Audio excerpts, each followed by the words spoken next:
Welcome to another video. Today it is the 11th of February, and today I'm going to be doing a Frontline update, but I'm also going to talk about the recent airstrikes conducted by the Russian Air Force and also conducted by some of Russia's drone operators. So before we do that, I want to start off with the Ukrainian HIMARS strike on Melitopol. So we did get some videos that were released from local sources in the city of Melitopol, which indicate that there were several explosions, and so these could have been from impact or from air defense systems. Either way, I think it was about 6 explosions reported, which makes sense because you have 6 missiles being fired from one pod in the HIMARS system. And so in terms of the damage done, we don't actually have any information on the ground about the full extent of the damage.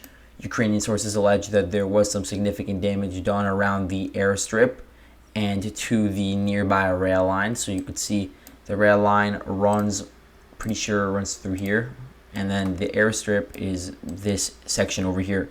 So the airstrip doesn't have that much aircraft at the moment. It might not even have any at the moment because of how close it is to the front line, but it may be an ammo depot or some other storage facility. Either way, it is being used by the Russians for military purposes, and so it is a target that Ukraine is looking to target, and they have targeted it numerous times over the past few months with their HIMARS. And because it is within range, I think it's like 40-50 miles away from the front line, then it is feasible for Ukraine to keep on hitting it given the situation. They could probably launch HIMARS from Kamyshuvacha and that general area and be able to hit the targets, or at least aim in the direction of the targets, and then move their artillery system out of the way before Russia could respond with some sort of counter battery activity. But anyway, the main focus in terms of strikes is the Russian barrage, which was launched yesterday. I think it was launched really the night of the February 9th and the early morning of February 10th. So there were about 40 strikes, I believe. That includes drone strikes as well. And they mainly just targeted Ukraine's energy infrastructure. But what's interesting is that this time there was more of a focus on the power plants, more so than the substations, because we saw a lot of Russian substations, or Russians targeting substations. I actually have here in Lviv mapped out some of the different substations in this area that I just found by my own, and a lot of them were hit by Russians over the past few months, starting in October. But no, substations were not the primary target in this specific airstrike. In this round, it was mainly the thermal power plants. So we're going to go through the ones that were affected by this.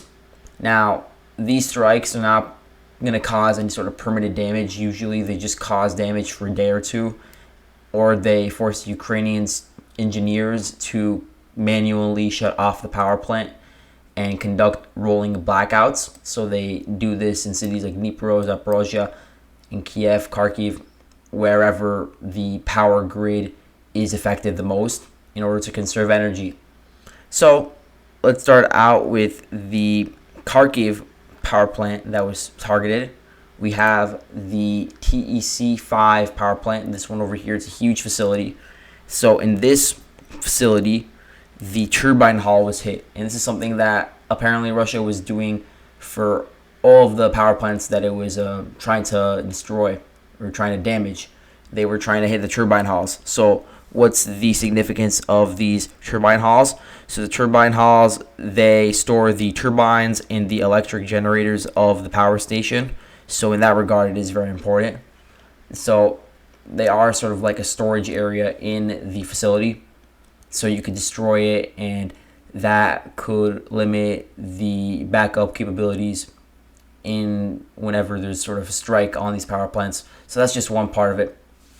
So you did have some damage incurred by the Kharkiv TC5. I don't know exactly how much it was, or if it really did that much damage at all.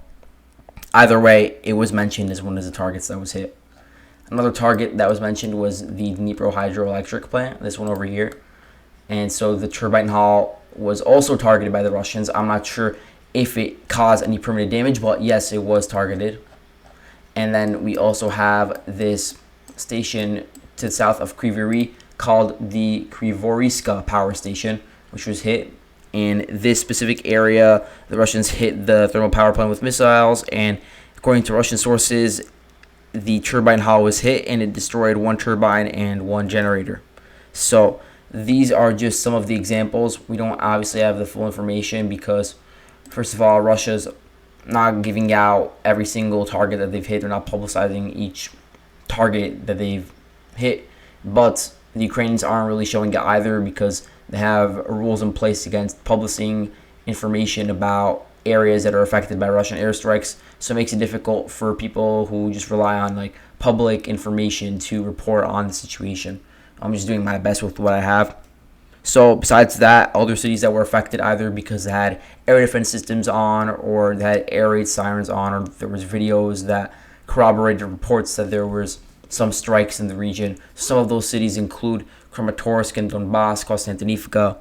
Then you also have Zaporozhye, as I said before, Kryvyi Rih, Dnipro, Kremenchuk, Kiev was mentioned specifically, the thermal power plants there. They may have been hit by the Jiran 2 drones. Also in Mykolaiv, there were explosions reported, drone explosions. There were some reported in Odessa. I'm going to get to that later. In Vinnytsia, you had some. In Khmelnytsky, you had some. In Ivano-Frankivsk, you had one. There were actually reports that the Brushtinka thermal power plant was targeted, although there is some dispute about this because it's possible that the engineers just manually turned off the power plant in anticipation of the strikes. Then the example that I was talking about before is Odessa, because over here we did actually have some reports of a substation being hit by a drone. So this is the Usatove 330 kilovolt substation, one of many substations in Odessa. And over the past few months, we have seen a lot of substations in the city getting targeted by drones specifically. But here's what's more interesting. Here we have this geolocated footage of an unmanned underwater drone which hits the Zakota bridge. So this bridge, it is important because it runs really from the border with Romania, this entire road, all the way towards Odessa, and then from there to Mykolaiv and to Kherson. And so the bridge has been a target of the Russian Air Force numerous times. And yes, it has been damaged previously, but the Ukrainians were able to repair the rail line, which allows for supplies to be sent from the west and from NATO in general into the southern part of the front line. And so that's the significance of the rail bridge over here. So now we're getting this footage of it being targeted in this area by an unmanned underwater drone. And we didn't know that Russia had these because Ukraine was really the only one that was using this. And they were launching most of their attacks with these drones from Ochakiv. And then we had like the infamous story where they tried to conduct some sabotage operations out of Sevastopol. And they had some partial success in that regard. And they were using these drones. So what I'm thinking is maybe it's possible that the Russians, they reverse engineered the drone and then they just use it for their own purposes. Here, if you're interested to see how this drone looks like, here you can see that the person who made this visual, they presume that there's a Starlink antenna, that there was some laser distance sensor. You could see the detonators over there. You could see the camera. All this different equipment. And it is pretty interesting because this is really a new development that wasn't really used beforehand. I know there were some like terrorists in Yemen that used this previously. They used some like unmanned boat or something to attack American targets in Yemen. So maybe that's where it was first used, but like not on a large scale like we're seeing now in Ukraine. So that is interesting in terms of like military technology being developed. But now in terms of the front line, let's get to that because we do have some interesting reports. So starting out in Vuhledar, I do have some important developments. So the Russians, they tried yesterday to launch another one of these assaults using their tanks and infantry fighting vehicles, trying to advance through the open fields from around Mikilske, generally in the direction of the dachas. That's where we saw the fighting going on, and a lot of the footage from the Ukrainian side, they were trying to claim that they were able to destroy a column of 31 tanks and infantry fighting vehicles. So what is true is that the Ukrainians were able to stop the assault and they were able to push back the Russians, but the 31 number is unverified because the footage doesn't actually show 31 tanks or fighting vehicles being damaged. It also shows some being damaged by minefields because, there were some that ran over minefields and that obviously caused damage. You had some that were targeted by drones, artillery, and so it forced the Russians to retreat. And so in that regard, they were unsuccessful, but maybe the numbers may have been inflated. Now, there was also some reports from Russian sources like War Gonzo that the Russians were able to achieve a breakthrough to the north of Shevchenko. They were able to advance towards this town, Bohorodienchka. I can't see the full name because of the unit over there, but I highly doubt this is true because of the Ukrainian fortifications that are to the west of Pavlivka, which make it difficult to, first of all, break through. You have a water filtration plant, I believe, and an airstrip, and Ukraine has obviously turned these into fortified positions. And then you also have this road over here where Ukraine has fortified positions, and then you have this massive gap in open fields in between where I'm sure you could have Ukrainian troops from Novoukrainka or some other town that would engage with the Russian columns as they were advancing. And the fact that we really don't have any sort of publicized footage or any sort of publicized reports from any other sources just basically confirms to me that this isn't true. But the general staff and of the armed forces of Ukraine, they did report, interestingly, that there was fighting in the direction of this town, Bohuyavlenka. So it is possible that the Russians were trying to assault in that direction. Doesn't mean that they were actually in the town, but they were trying to maybe try to open up a new front in a way, trying to advance from this direction to flank Vuhledar from a new area because the flanks from the other side were not working out as well. But we'll have to see about that. If we go to Bakhmut, there really isn't that much to update about.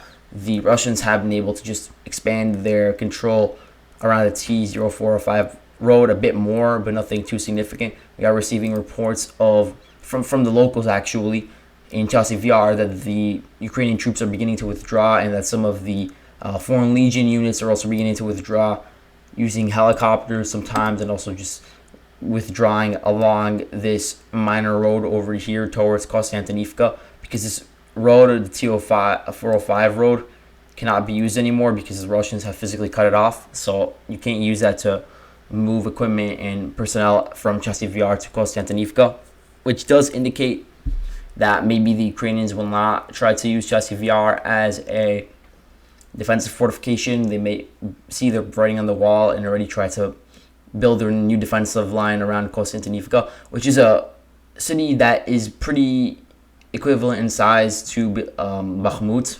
So it will be difficult to take in that regard.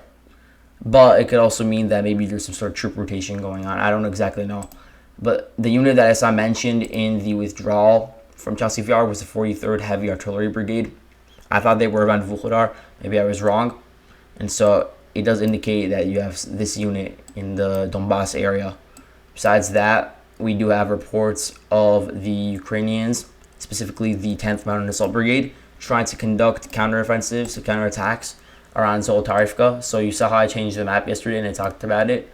When I was seeing from Russian sources that the Ukrainians are trying to assault Zolotarivka, this town over here, basically in an effort to prevent Russia from assaulting Seversk head-on, and also to try to pin down Russian forces, mainly LPR forces, I would say, that are stationed over here, trying to pin them down and distract them as fighting is going on elsewhere. And at the same time, the Russians are conducting assaults onto Bilohorivka, but I don't have any updates to report on over there. If we go up a little, we'll see that I did make some minor changes to the map around Kupiansk. So in the Kupiansk area, the Russians were able to fully consolidate control over Liman Pershi and Horobivka. I previously had these two towns under Russian control, but not a lot of sources agreed with me, but now many of them do. Many of the maps do really replicate what I have in that regard.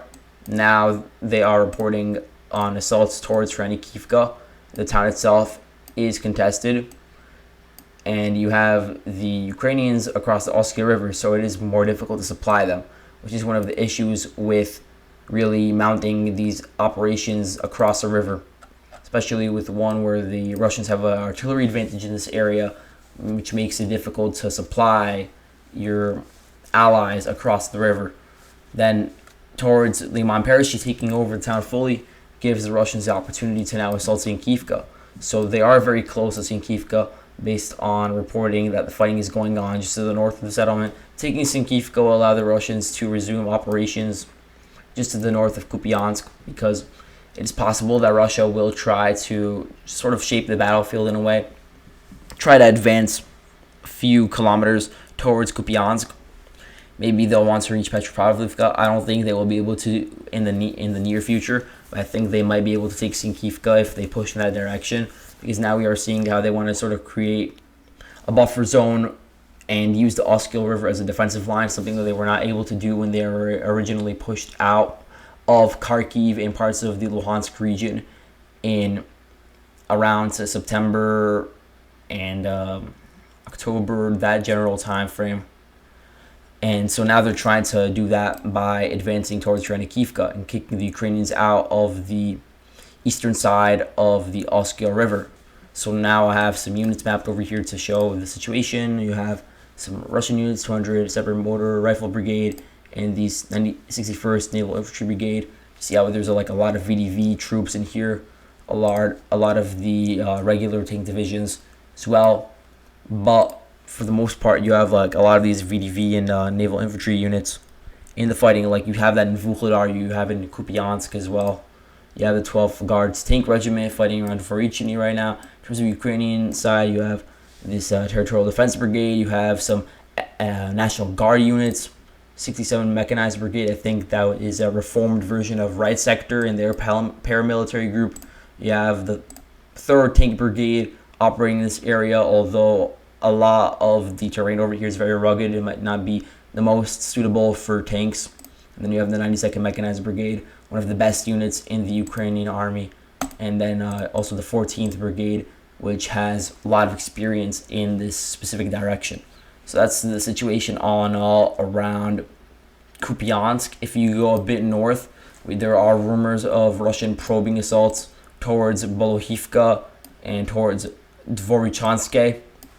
I did not see any proof of this, but I would not be surprised if in the future Russia tries to advance over here, and I will get into why in a different video, but basically it is so they would be able to secure their flanks over here and then advance, create a new line of defense past the Oskil River, maybe try to retake Izium in order to attack Slaviansk from the north. That would be the basic goal, because then you'd be able to flank the entire Donbass from the north, something that Russia tried doing before, but because they were so overextended, it failed. So now we're getting these rumors of DRG units operating in Bolohivka, in this other town. It is possible that there were some probing assaults by DRG units. I would not be surprised. You see back and forth going on around the border, but I would caution against spreading rumors without really verifiable information, because it would be a big deal if Russia crossed the border over here. It's something that they haven't done since February, honestly. So that's all I have for today. Thank you guys for watching, and see you guys later. Bye.